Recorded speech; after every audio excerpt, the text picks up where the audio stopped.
Good morning students. आज हम लोग कम्युनिकेबल डिजीज़ में अगला टॉपिक मलेरिया देखेंगे। मलेरिया के बारे में लगभग सभी जानते हैं, आप लोग जानते हैं कि मच्छर के काटने से ये फैलता है, ये प्रभावित करता है। ये इंडिया ही नहीं, देश विदेश के लोग भी इससे प्रभावित होते हैं। मलेरिया बहुत ही संक्रामक रोग है। एक बार हो जाने के बाद ये जल्द बिना मेडिसिन के ये ठीक नहीं हो सकता है। आइए इसके बारे में हम लोग आगे पढ़ते हैं कम्युनिकेबल डिजीज में। Topic malaria. तो मलेरिया जो है सबसे प्रचलित संक्रामक रोगों में से एक है तथा भयंकर जन स्वास्थ्य समस्या है। यह रोग प्लाज्मोडियम गण के प्रोटोजोआ परजीवी के माध्यम से फैलता है। केवल 4 प्रकार के प्लाज्मोडियम परजीवी मनुष्य को प्रभावित करते हैं। मलेरिया में भी 4 तरह के प्लाज्मोडियम हैं जो परजीवी जो मनुष्य को प्रभावित करते हैं, जिनमें से सर्वाधिक खतरनाक प्लाज्मोडियम फैल्सीफेरम है। Plasmodium falciparum. नेक्स्ट है प्लाज्मोडियम वाइवेक्स। Plasmodium vivax. तीसरा है प्लाज्मोडियम ओवेल। प्लाज्मोडियम ओवेल भी मलेरिया का संक्रामक परजीवी है। लास्ट है चौथा प्लाज्मोडियम मलेरिया। प्लाज्मोडियम मलेरिया जो मनुष्य को प्रभावित करते हैं। ये एक परजीवी है जो आपके शरीर में प्रवेश करके आपके शरीर पे धीरे धीरे प्रवेश करके अपनी संख्या बढ़ाता है और मलेरिया को फैलाने में मदद करता है। आइए इसके बारे में आगे पढ़ते हैं। तो मलेरिया में लक्षण अगर देखा जाए तो लगभग आप लोग भी जानते हैं कि मलेरिया जो है बुखार आता है। सबसे पहले मलेरिया का सबसे पहला पहचान है फीवर, लेकिन इसमें साधारण फीवर की अपेक्षा इस फीवर में अलग यही बात है कि ये आपको फीवर कपकपी के साथ आएगा, मतलब आपका शरीर कांपेगा जब फीवर चढ़ेगा और पसीना के साथ ये फीवर उतर जाता है। यानी कि पसीना जैसे जैसे निकलेगा आपका शरीर, आपका बुखार जो है वो धीरे धीरे उतरते चला जाएगा। इसमें अब है कि ये सभी लोग जानते हैं कि मच्छर के काटने से होता है। ये जनरली इसका पॉजिटिव एजेंट जिसको बोला जाए, पॉजिटिव एजेंट मतलब वो वाहक या वो जीव जिसके द्वारा मलेरिया फैलता है, तो मादा एनोफ्लीज मच्छर है। मादा एनोफ्लीज यानी कि फीमेल, मादा मतलब फीमेल, एनोफ्लीज मच्छर है। इसके काटने पर मलेरिया के परजीवी लाल रक्त कोशिकाओं में प्रवेश करके बहुगुणित होते हैं। बहुगुणित होने का मतलब मल्टीप्लाई करते हैं, 1 से 2, 2 से 4, 4 से 8, इस तरीके से मल्टीप्लाई होते हैं, जिससे रक्तहीनता, एनीमिया के लक्षण उभरते हैं। एनीमिया कहने का मतलब है कि खून की शरीर में कमी, हेमोग्लोबिन लेवल का घट जाना, जिससे रक्तहीनता के लक्षण उभरते हैं। इसमें लक्षण में अगर हम लोग और आगे देखें तो चक्कर आना, सांस फूलना, द्रुत नाड़ी इत्यादि। द्रुत नाड़ी मतलब नसों में पेन होगा। इसके अलावा अपशिष्ट लक्षण जैसे कि बुखार, सर्दी, उबकाई, उबकाई कहने का मतलब कि उल्टी जैसा टेंडेंसी, वोमिटिंग करने की इच्छा होगी, और जुकाम जैसी अनुभूति भी देखे जाते हैं। मतलब जुकाम, सर्दी, खांसी में जनरली जैसे जुकाम होते हैं। गंभीर मामलों में मरीज मूर्छा में जा सकता है, यानी कि बेहोश हो सकता है और मृत्यु भी हो सकती है। मलेरिया के फैलाव को रोकने के लिए कई उपाय किए जा सकते हैं, जैसे कि साधारणतः हम जानते हैं कि मच्छरदानी और कीड़े भगाने वाली दवाएं, आसपास पानी नहीं जमा होने देना। लगभग अगर कहीं जमा भी होता है, जैसे कि कूलर है, आपके घर के आसपास के गड्ढे हैं कूलर, तो वहाँ पे 7 दिन से ज़्यादा पानी को जमा नहीं होने देना है। इससे 7 दिन लगते हैं आपको प्लाज्मोडियम मच्छर के बच्चों को तैयार होने में, ताकि वो फिर बड़े होके मलेरिया फैला सके। इसलिए 7 दिन में आपको अपने आजू बाजू के जो पानी इकट्ठे हैं उनको बदल देना है। नेक्स्ट इसमें देखेंगे कि किस उम्र या लिंग को ये प्रभावित करता है। तो लगभग किसी भी उम्र के लोग मलेरिया से प्रभावित हो सकते हैं, चाहे वो बच्चे हों, यंग हों, जवान या बूढ़े हों। बच्चे, जवान या बूढ़े तीनों बराबर रूप से मलेरिया से प्रभावित होते हैं। और लिंग में अगर देखा जाए तो दोनों लिंग, चाहे महिला हो या पुरुष हो, लड़की हो या लड़का हो, बराबर रूप से प्रभावित होते हैं मलेरिया के कीटाणु से या मलेरिया से।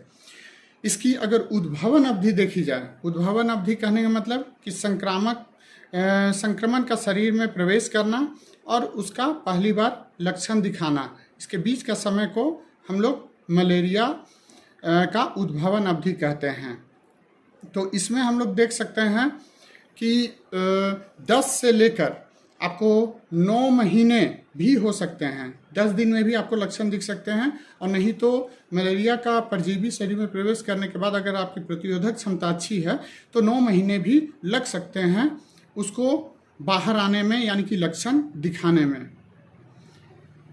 जनरली हम लोग जैसे कि लक्षणों में पहले भी हम आपको बता चुके हैं कि कपकपी, ज्वर, फीवर, उल्टी, और इसमें और है कि आपको जोड़ों में दर्द।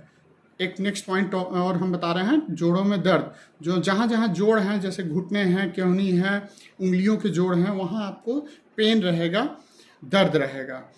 और पेशाब में, मूत्र में हेमोग्लोबिन और दौरे, पेशाब में भी कभी कभी हेमोग्लोबिन खून हल्का आने की संभावना रहती है मलेरिया पेशेंट को। मलेरिया का सबसे आम लक्षण है अचानक तेज कपकपी के साथ शीत लगना, मतलब ठंड लगना, जिसके फौरन बाद ज्वर आता है, मतलब फीवर आ जाता है। 4 से 6 घंटे के बाद ज्वर उतरता है और पसीना भी आता है। ठीक है, इससे बचाव का तरीका हम पहले भी आपको बता चुके हैं कि मच्छरदानी और आसपास पानी को जमा न होने दें।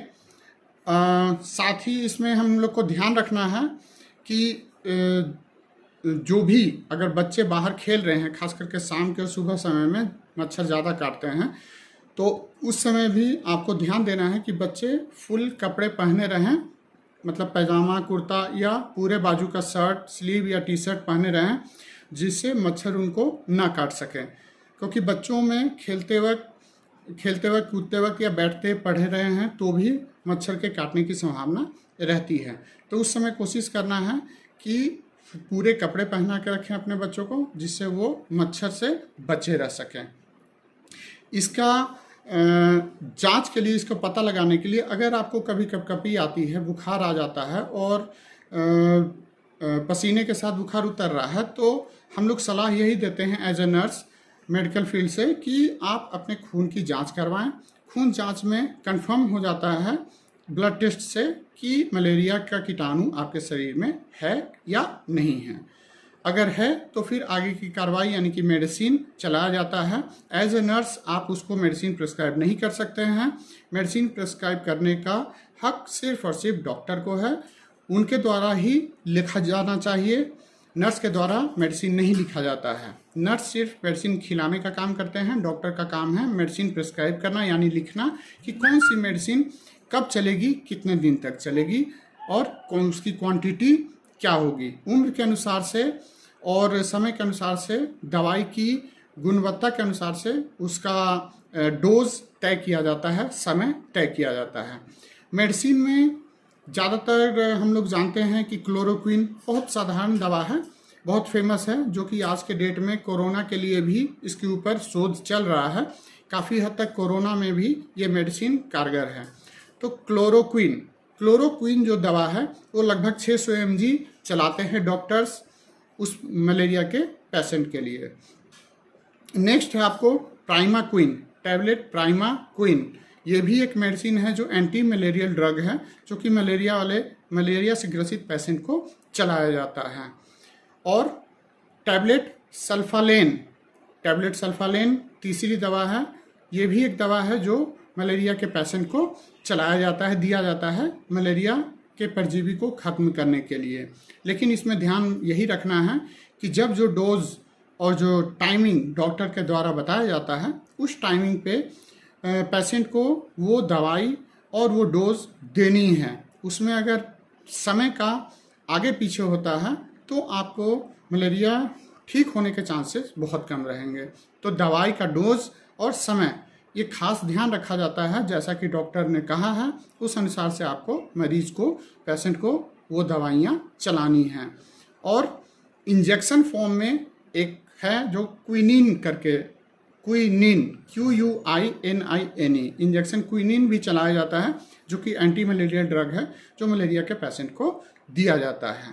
तो ये कुछ मेडिसिन हैं जो आप प्रिस्क्राइब कर सकते हैं, मतलब बता सकते हैं, लेकिन दवाई लेने की सलाह नहीं दे सकते हैं बिना डॉक्टर के लिखे हुए। तो उम्मीद है कि ये मलेरिया टॉपिक कम्युनिकेबल डिजीज से आपको समझ में आया होगा। अगर नहीं समझ में आया तो कुछ रिलेटेड क्वेश्चन हुए तो आप उसका क्वेरी कर सकते हैं, मैं उसका रिप्लाई करूँगा। धन्यवाद।